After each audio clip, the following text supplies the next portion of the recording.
Hello. Take a quick few turns in the evening here. Got seven now. Got seven turns lined up. Having fun with that. Make sure stream's staying up all right. Yeah, looks good. All right, let's just take a few turns. Nothing crazy. Against Ava, and we don't know. They're going sort of aggressive, which I think should favor us. I would, though. I don't know. Maybe like Shadow Wolves seem to be able to do like I don't fully understand them, and so I sort of treat them right now as if they can do anything. And one of those things that seems like they can certainly do is just like kind of outrange people a lot, like with rangers and seekers that get picked up. Like just the ability to pick up a unit lets you outrange things quite a bit. So maybe we could even compete in like the Takulu Savannah Elves, sort of that classic sort of style of I'm just gonna shoot at you once a turn, and you're gonna shoot at me once a turn until one of us finally says screw it and jumps up with everything. Um, like we might be able, if the game the entire time was just back and forth pinging. I mean, usually when you have a range battle like that, when it's back and forth pinging, eventually someone starts to win, and then that person's like, okay, that person will see that or see that coming up and be like, all right, I need to start getting up there because this is my opponent is doing this better than me. Okay, now I have to confront the necessity of actually playing the game. How will we do that? Did we discard Tome instead of playing it? Maybe I should have kept it. I think I was even like talking that turn. I have distinct memories of talking and being like, "Oh yeah, I'm figuring out more and more. Just playing Tome, like just to get a few boosts seems good." Nope, still discarded it. Um, okay, well, I mean, the mage, the knight can kill this. Mage kills this. Um, I don't know. We get another knight. I mean, it'd be. I wish we could pick this up. We could. What if we did mage and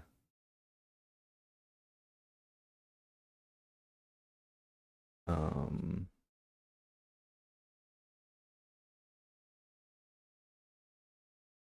seeker? Do I want a seeker or a ranger? Fairly equivalent, I guess. Um, might as well run the seeker in case it lives. That's maybe a bit more useful. So here's like the cute little play I was thinking. What's this? We've managed to we've managed to steal it back and put a new one in there. Seems all right. We could consider getting not occupying this anymore. These attacks seem pretty good. Oh, do I want to consider glinting speed? They would definitely be a play this turn, right? Ooh. Also, Cylinder could be taking lethal dice to the face next turn. Probably not with like no cards in hand. He won't be, but um, yeah, like diver and then die assault will be pretty rough. Is it worth it for this little bit of value we're getting? Um, sure might not be. I mean, we could play a glinting speed to get in and get out. I don't know. I think it's probably fine. So we're taking a little bit of a risk here, but it's probably fine. We can even move the seeker up if we want to. We can move the seeker in front of the mage. We lose that spot, but that's a spot we can get back. Um,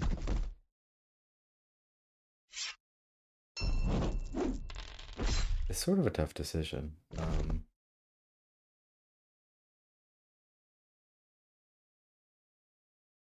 Because it's our position's better if we keep it there, but cylinder's safer otherwise.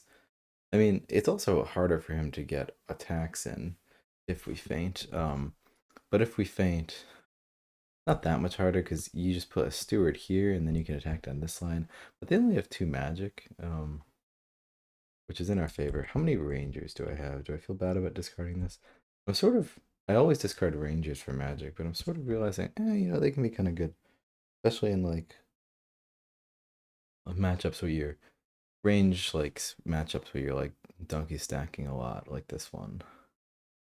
Um,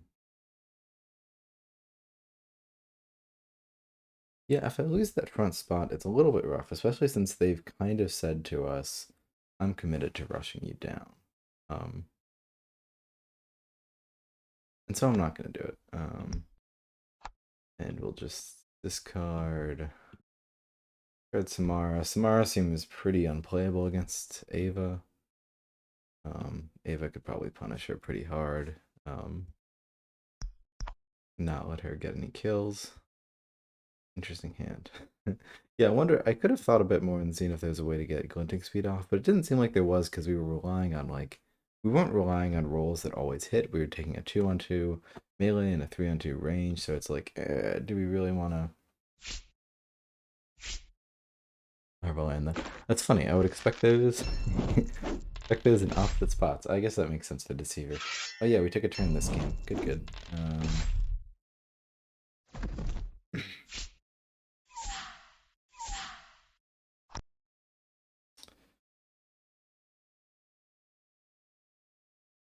All right. Well, we can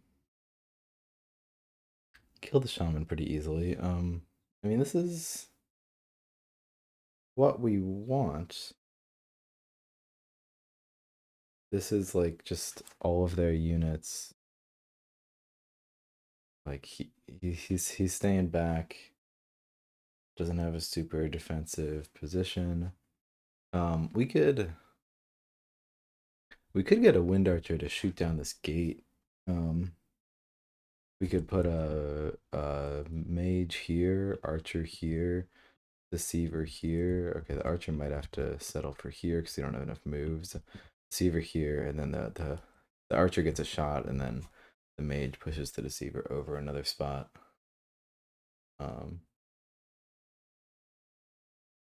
Could be good.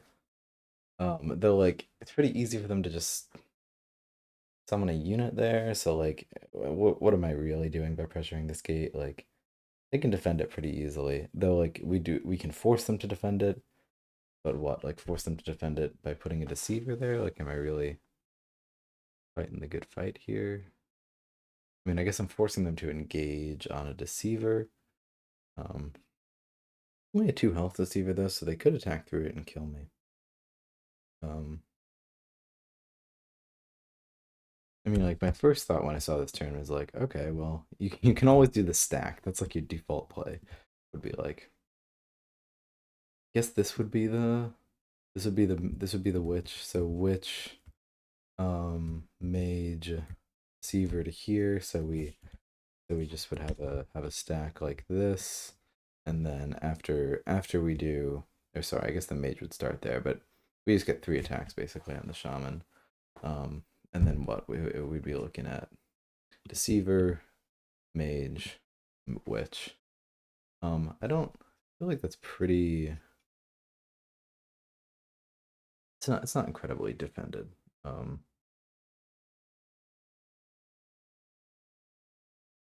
feeling like I could hide this witch as well. I'm feeling like this deceiver is in a pretty good spot. I'm just feeling like doing hypnotic call.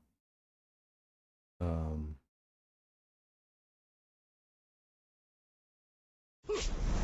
what if I just force him to move up? Like we've sort of given him the tools to move up somewhat effectively. Might need to discard these wind archers.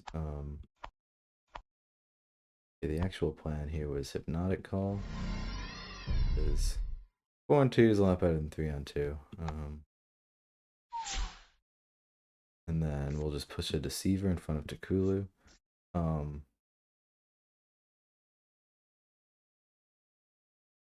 Maybe we don't want that because a beast could infect it pretty easily.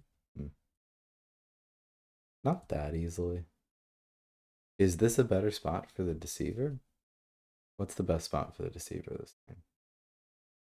Yeah, maybe like this actually. That's kind of funny. I mean, a stim shrooms could still get to it. If you're stim shrooming a beast all the way up there, though, like, what are you doing? So in that case, because you're just way too overextended. Um, yeah, I mean this is pretty all right. Um, Sort of giving them the go ahead and advance. What can they do? Like this. It's not like Cool Doc. I mean, Cool Doc moving up is good for you. We'd really like to move this gate. If we could move this gate to like here, it'd be great. We could just snipe down the lines. Um, it's kind of bad that we're not getting an attack on this carrier this turn just to kill that, or it turns into a beast. But all right. Um, yeah, let's just kill this. And then let's see what we've discarded. We'd very rarely mind cap against, like maybe I'd mind cap like a 4 health something like on their forward. Wouldn't mind cap much else. Okay, well, I am committed to fighting the good fight, and the good fight involves Kalal. And Kalal costs 7, and I don't really care that much about Wind Archers anyway. I pretty often discard 2 over, pretty often like I'm only playing 2 of them over the course of the game anyway, so okay to say goodbye to those. Yep, we got rewarded. More units we need. We really need more deceivers. This might be critical in this matchup. Um,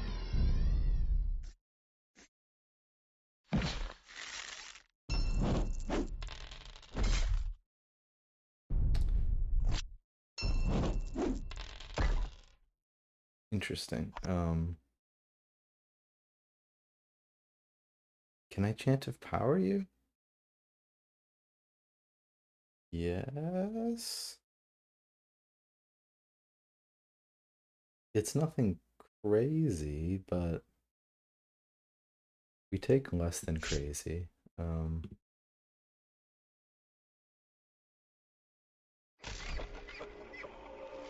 oh, I don't have chant of power in hand because I discarded it. What game is this? I have no idea what game I'm playing right now. Okay, 1 second. Thought this is I queued 2 Abushi games because I was like, oh, I want to practice the Abushi. Never again. 1 game at once. All right, that was turn 1. That was turn 2. Yeah. Okay, I'm remembering. Turn 3, we did that. Oh, we did the stomp play. Okay, good. And then turn 4 is this, and in our discard pile is nothing. Just a bunch of garbage. All right, this is what we like to see.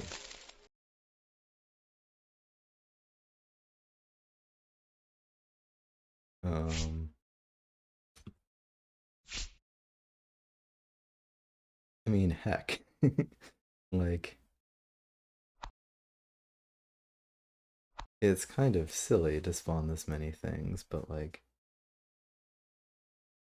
why not?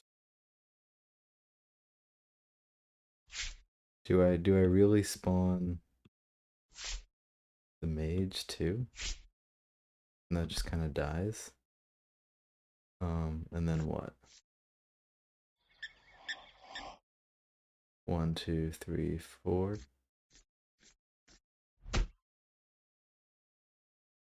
And then I just don't have anything to kill this.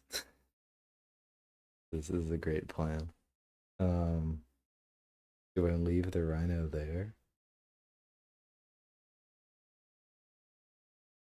Do I? So many questions. I just need something to kill the spirit mage.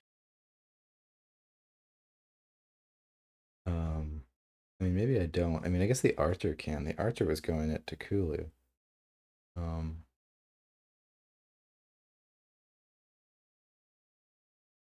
I guess I don't need to kill this. I definitely do.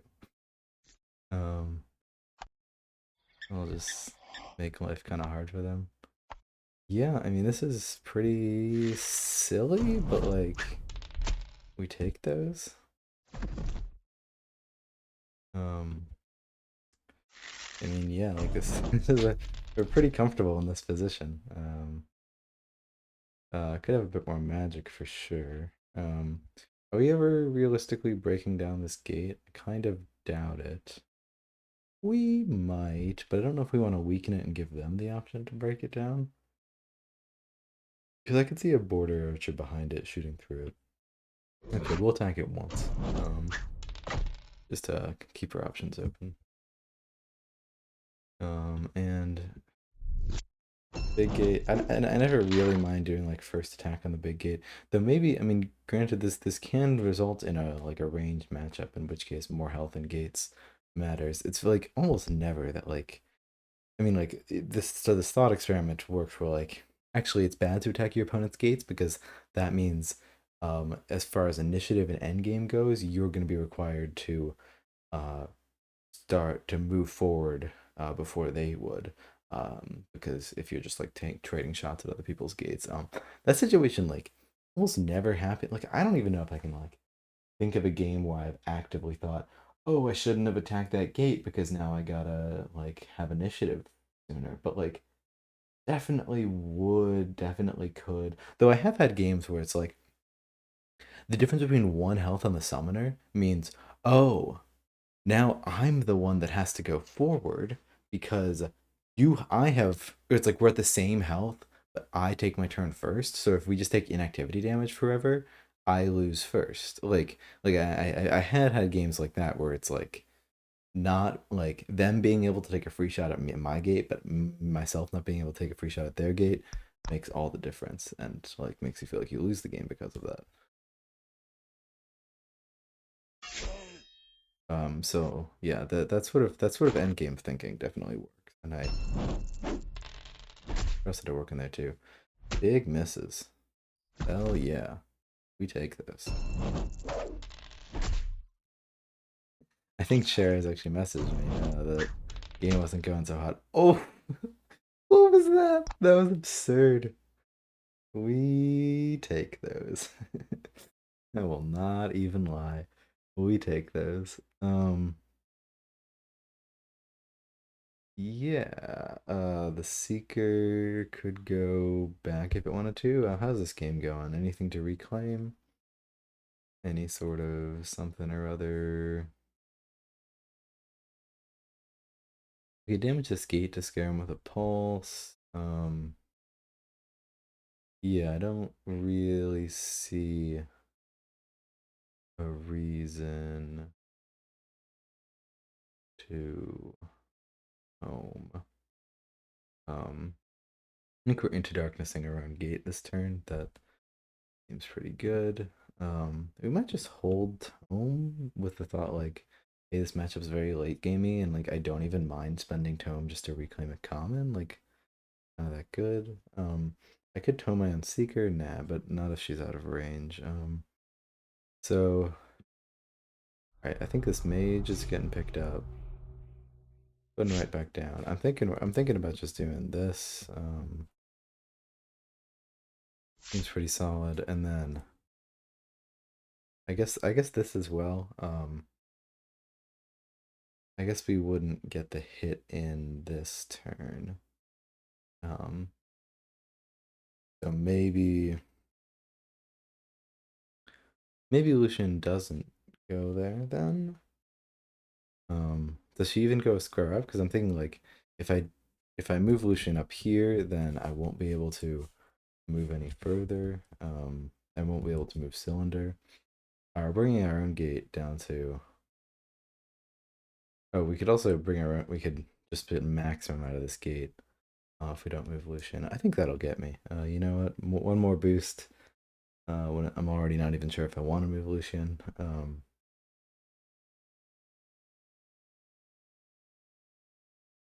Anything we're looking to draw here? Nope. I mean, we're already holding the tome and don't want it. I could see this very quickly being like a I'm not discarding anything game because I'm feeling kind of ahead. Okay. Oh, do we want to put our gate anywhere else now that we can? It seems like a pretty good spot for it. We could put it behind us for sure. We could put it so we'd have to move differently, but we could put it like there. We could put it here. I think it's worth like sometimes it's like if it ain't broke, don't fix it. Like why am I thinking of better ways when it's clearly working for us as it is? And just letting us like and we've kind of have this area locked down. This area could quickly become infested though. Already seen a Hellforge. Have we seen a Purge? We have seen a Purge. Wow.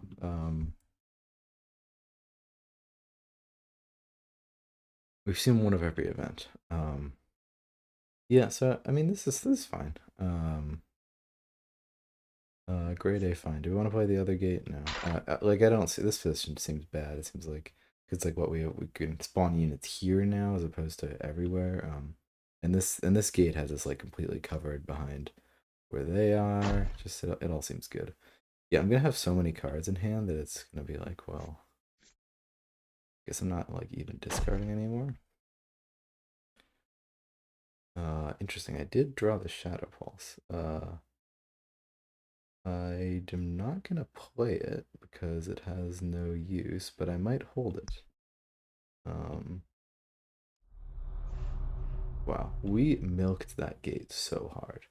I, I wonder what's the memo that I feel like Shadow Elves are really clicking. I mean, and part of that might be like people saying like, oh, milking your 10 health grade is like really strong, but like really what clicked for me is realizing how valuable boosts are in Cylinder, realizing that if I attack with a Cylinder, if I attack with a Seeker and then pick it up that turn, that's value. And so if you have infinite boosts, you can get value out of that. Because before I was thinking, oh, I'm picking up a full health unit, that's bad. Nope, that unit did 2 to 3 damage, that's value for one magic. um let's see. What was I curious about? Gate went into darkness. Good. Gate received one. We've done it 10 times. 9 times to our own gate and 1 times to theirs. We farmed 9 boosts that game. That's what you're looking for, I suppose. Pretty solid. Alrighty. Thought about placing that other gate. I didn't see a spot that was really favorable. We don't. I mean, we're pretty happy with this. Just like this defensive line that we have here. I'm going to attack with. It's a shame we don't have a better attack here, but there was no way to pick up the Seeker, and so there wasn't a point of putting something behind it really. We're just gonna send it back, and now it can be picked up. Okay, so am I looking to draw anything? I need more magic. So let's get some easy ones out of the way. Okay, I have another Seeker, so I can pretty easily ditch a Seeker as well. How many? We don't have any more mages, so I could hold on to that. This is a decent hand. 4 is like a bit more comfy. And I don't know if we're really getting value out of Shadow Pulse. Like, I mean, we could really try, but like, do we have any champions up here? We don't, so we might need to. Well, we are holding Tome. Okay, I think if we discard this, like, then we're really comfy. Like, we're gonna get to play whatever units we want to that turn. Not like we really needed to get that much value out of that Shadow Pulse. We have tons of boosts right now. It's a pretty, yeah, it's a pretty comfortable situation. They maybe have a bit more resources total than we do, but our board is very strong until they start overrunning it. But whenever that happens, we will just try to retreat and sit behind Lucian or something, and hope he doesn't get one shot, etc. Yeah, seems pretty good. Holding the Ranger feels a little bit weird because like Rangers kind of suck, but then again they don't. QED.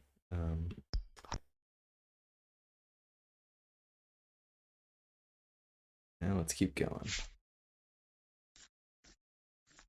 Yeah, I just can't play 2 games of the same factions at once. Okay, this is the game where I discarded Cancer of Power turn 1. So I could go 3. No, I didn't. I mean, clearly I didn't need to in retrospect, but Smasher. Smasher, I think I look at the league and like Grognak. Oh, well, that archer lived, and Grognak was behind on in the time the league did this matchup. Ibushi was favored by like at least 5%, and I remember being a little bit surprised by that. Because it feels this matchup has always felt good for Grognak for me. Like I can't really confirm that with more than hunches, but it's always felt like, oh yeah, we're chilling. Um, okay, we have a little bit of a problem here because we want to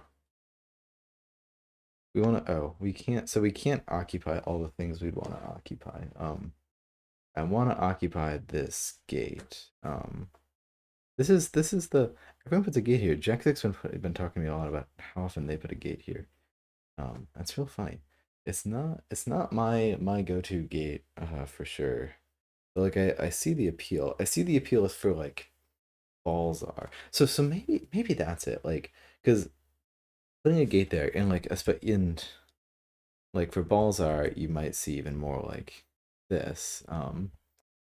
And for that, it's like, well, if your summoner has to get aggressive, that's the way to do it. Because you let me have this spawn spot, which is kind of bad, just like gate wise, but keeps your summoner safe, which is good. And so if the thought is Grognak is being aggressive, I think this is a very good gate placement.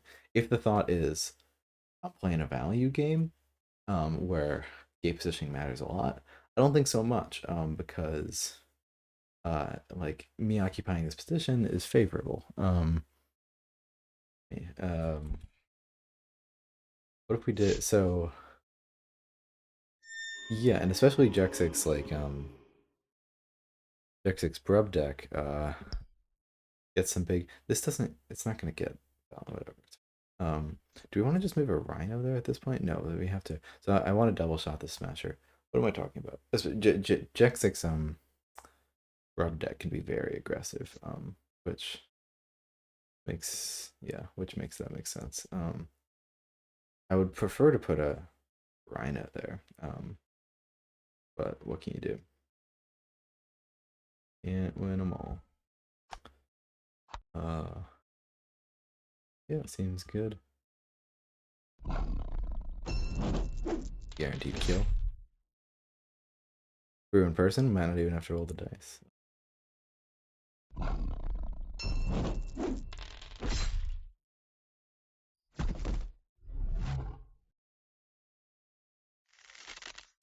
Get some dice on Grog. It's a scary position for Grog. I guess he was expecting not to miss, though it was a 4-4. Grog could have taken some big damage there with the red hand. But it's very early in the game, so I don't fault him for being like, nah. It's a calculated risk. There's a very low chance of being punished for it by turn 2 by having a hand like this, for instance. um, all right. That hand would only be better if it had entangling in it, really. The double growth is a monster now. This player is not advancing with Balzar, which is, as Wardy said, the only way to play. So I don't know what they're doing.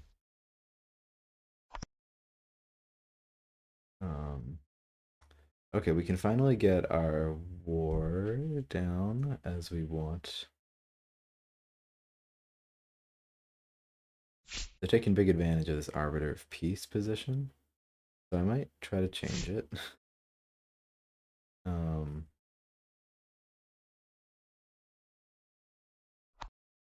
What if I did Attendant?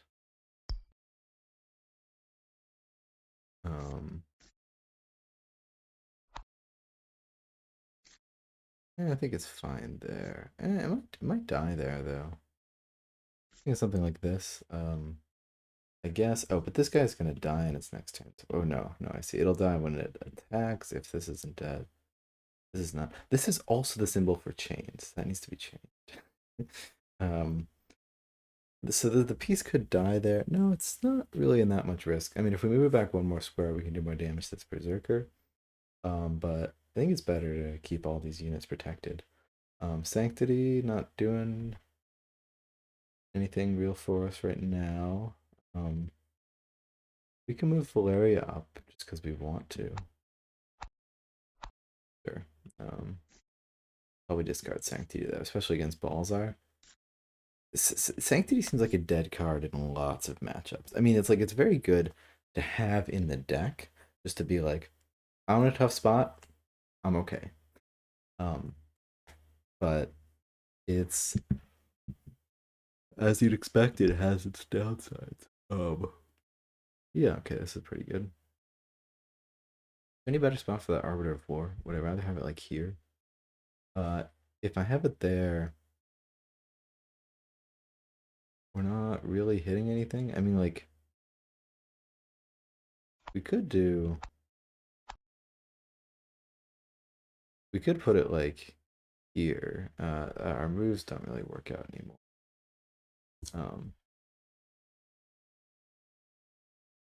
We put it like here. Interesting. Let me think actually. Would I prefer it there? Is this better? Obviously, we still summon the priest. Yeah, this position seems a little bit better for me. I mean, Valeria is like not doing anything, which like she'll get more value if she gets up there. But I don't know. This now I can get value off of summoning something here and sniping down this row. Okay, the problem is the Berserker can get war value. So maybe we need to put this here. Yeah, the Berserker getting war value is sort of a problem. It's solved by this, I guess. And this would kill the Berserker. It puts our Arbiter of Peace at risk, but I don't care that much. The Arbiter of Peace is at risk. Yeah, this seems pretty good. Getting Arbiter of War value seems crazy. Like, just setting up these choke points like this, very good. Ooh, the piece takes damage. Oh, no, it doesn't. Just kidding. It doesn't take damage. Because we didn't do any damage. We'll take that. Hoping for that sexy kill there. Alright. All these are gone. We need magic. We didn't get any that turn. Interesting. Not necessarily bad. I think I wanted to draw another piece, especially since mine is a little bit on the downturn. Alright, we're playing against cave goblins. They are the cave goblins. Cave goblins. Funny, because I'm always saying, oh, you're playing against cave goblins when your opponent's being aggressive. I don't play against cave goblins very much. I'm gonna stop talking. Start playing. Let's see. I like not giving any Beast Rider value, which we're sort of doing already. I like the part where Grognak's not boosted. That seems good and powerful. I like just having a line because then we're not getting like in here and getting any gang up value. Gets a lot harder for them to do something good. Yeah, this is probably fine. This is a matchup where we could discard Shock. Thinking about like, oh, if I'm playing against Wayfarers, I'd want to just like play a Charger there, but no, there's no way they get a. I mean, okay, there are ways they get a unit there, but it's not really worth it for them to put that many resources in there. All right, and then this. I think this person has beaten me in the tournament or something. I definitely recognize the name. Yeah, the reroll with Grognak would have been pretty clutch, but it's fine. Tons of Chargers could be kind of sweet against cave goblins. Just to like get some get some free board presence.